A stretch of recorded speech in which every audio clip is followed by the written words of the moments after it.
हिसार के आर्य नगर में दिल दहला देने वाली एक घटना सामने आई है। 13 साल की एक बच्ची की लाश गांव के ही जलघर से बरामद हुई है। ग्रामीणों को यह अंदेशा है कि बच्ची के साथ बलात्कार की घटना को अंजाम दिया गया था और उसके बाद उसकी हत्या कर दी गई। अब इसी मामले को लेकर ग्रामीणों ने सड़क को अपने कब्जे में लिया। बालसमंद हिसार रोड को ग्रामीणों ने अपने कब्जे में ले लिया, क्योंकि लगातार कोशिशों के बाद भी हत्या का मामला पुलिस की तरफ से दर्ज नहीं किया जा रहा था। हम इस वक्त मौजूद हैं आर्य नगर में और पूरा का पूरा गांव इसी घटना को लेकर आक्रोश में इस वक्त नजर आ रहा है। पूरे गांव की तरफ से एक कमेटी का गठन भी इस मामले को लेकर किया जा चुका है। दरअसल 4 दिनों तक बच्ची गायब रही। पूरा का पूरा गाँव बच्ची को तलाशता रहा, लेकिन 4 दिनों के अंतराल के बाद इसी बच्ची की लाश गाँव के जलघर से बरामद होती है।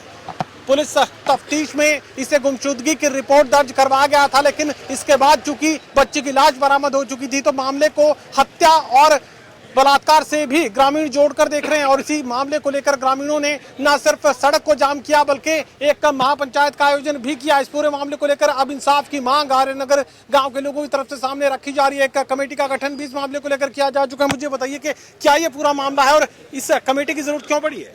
29 तारीख की बात है। 29 तारीख को 5:30 बजे ये बेटिया घर से गायब हुई। उसके बाद शाम को रात को लेट नाइट 11 साढ़े 11 बजे इसकी FIR लॉन्च हुई गुमशुदगी की। तब पुलिस ने एक बच्चे को उठाया और उसको उठाने के बाद नेक्स्ट डे उसको घर छोड़ दिया। उसके बाद फिर ले गए। उस यूं ही चलता रहा ये घटनाक्रम। और पुलिस ने उसके बाद 3 तारीख को हमें सूचना मिली कि गांव के लोग वहां देखा, इसमें सामने जलघर है, उसमें उसकी लाश मिली है। जबकि यूं कह रहे हैं कि 5 दिन पहले जो है ना, उसमें अभी जो रिपोर्ट आई है पोस्टमार्टम की, उसमें है कि बच्ची 5 दिन पहले डेड होगी। तो ये बड़ी बात है कि 3 फुट पानी था, 3 साढ़े 3 फुट, और बच्ची की हाइट 5 फुट। और आदमी अगर डूब के कोई मरेगा तो फिर नेचुरल है कि जब सांस बंद होएगी तो ऊपर आएगा। उसमें बिल्कुल भी पानी नहीं था। हमने अपनी नजरों से देखा उस बच्ची को। उसके पाँव के थोड़ा सा ये था कि यूं लग रहा था कि ये पानी में 1-2 दिन से होगी। लेकिन जो फॉरेंसिक के जो डॉक्टर आए उन्होंने एक बात कही कि ये तो 12-15 घंटे की बात है, और वहां जाने के बाद वो कहते हैं 5 दिन हो गए। तो संशय तो बरकरार है कि बच्ची के साथ बहुत कुछ हुआ है। लेकिन क्यों लगता है कि बच्चे के साथ बलात्कार की घटना को अंजाम दिया गया और उसके बाद उसकी हत्या कर दी गई? बच्ची का जो फुटेज आया पहला, उसमें जो कपड़े उसके थे वो चेंज हुए थे। इसका मतलब है कि वो पहले दिन नहीं हो सकता। तो ये कपड़े कैसे चेंज हुए, ये यही शंका जाहिर कर रही है। और दूसरा ये कह रहे हैं कि 5 दिन से पानी में थी। तो हमारी डॉक्टरों से भी बात हुई, हमारे जो मित्र डॉक्टर थे उनसे पूछा। हमने जब डेड बॉडी को देखा तो डेड बॉडी में कोई अकड़न नहीं थी। ये रियल है कि 24 घंटे के बाद अगर डेथ हो जाए तो डेड बॉडी अकड़ जाती है, लेकिन ऐसा कुछ भी नहीं था। अब पुलिस क्या कह रही है और गांव के लोग क्या कह रहे हैं और आगे किस तरह की कार्रवाई कमेटी चल रही है? अब तो आज महापंचायत हुई गांव की, जिसमें 27 सदस्यीय कमेटी बनी है। और कमेटी ने निर्णय लिया था कि हम सारे अब इस बेटी को इंसाफ दिलाने के लिए हमें जो कुछ करना पड़े वो सारा करेंगे। उसके बाद प्रशासन जाग गया। सुबह ये जो इंक्वायरी है वो पहले तो आजाद नगर के SHO के पास थी, अभी केस को दे दिया है CIA को। ये बता रहे हैं, हमें नहीं पक्का पता नहीं है, क्योंकि CIA के SHO ने आगे बताया प्रहलाद सिंह ने कि अब मेरे को दे दिया है, मैं नए सिरे से इसकी जांच करूंगा। अब ये नया सिरा समझ में नहीं आ रहा। अभी DSP साहब आए हुए थे रोहतास जी करके, उससे पहले तहसीलदार आए।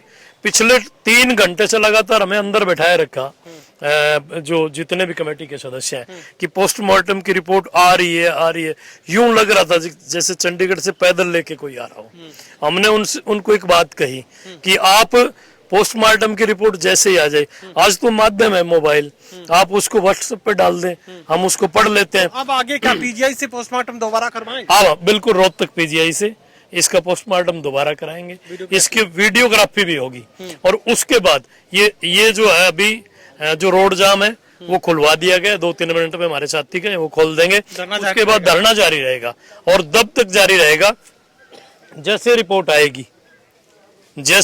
आएगी कि इस बच्ची के साथ ये पोस्टमार्टम जो हुआ है, इसमें जो चीजें दिखाई जाएगी उसको देख के अगला डिसीजन करा जाएगा, ये कमेटी के द्वारा निर्धारित किया गया। चलिए, आर्यनगर गांव के लोग खासे आक्रोशित इस वक्त नजर आ रहे हैं। दोबारा से पोस्टमार्टम बच्ची के शव का करवाया जाएगा। पीजीआई रोहतक से ये पोस्टमार्टम होगा, उसके साथ ही वीडियोग्राफी भी इस पोस्टमार्टम की करवाई जाएगी। ग्रामीण लगातार ये जानने की कोशिश कर रहे हैं कि आखिर बच्ची के साथ किस तरीके का ये हादसा हुआ था, उसका पूरा सच ग्रामीण जानने की कोशिश कर रहे हैं। अब इस मामले को सीआईए को सौंप दिया गया है, ये भी लगातार कहने की कोशिश हो रहा है कि अभी यहाँ दोनों जगह रोड जाम हुआ है और पुलिस ने उसकी वीडियोग्राफी भी करी है।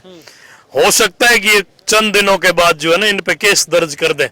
अगर ऐसा कुछ भी हुआ तो फिर ये गांव और ये चुप बैठने वाला नहीं है। चलिए, एक बार फिर से चुनौती यहाँ पर ग्रामीणों की तरफ से पुलिस के सामने रख दी गई है। जल्द से जल्द इस पूरे मामले का सच पुलिस उजागर करे, गुनहगारों को गिरफ्तार करे, वरना ये संघर्ष और आगे बढ़ेगा। सहयोगी कमल के साथ doctor Mahesh Kumar, total news, Arya Nagar, Hisar.